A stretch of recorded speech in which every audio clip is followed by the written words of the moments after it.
In the bustling marketplace of Amazon, a new return policy rings alarm bells for sellers, introducing the option for buyers to instantly replace items they deem unsatisfactory.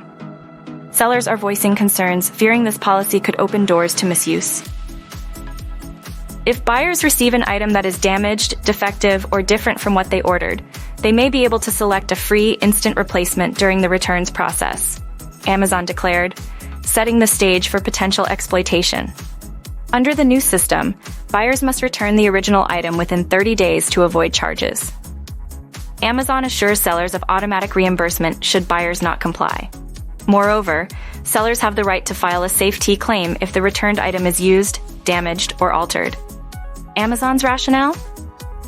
With this change, buyers will have a consistent process for returning products across all our fulfillment options.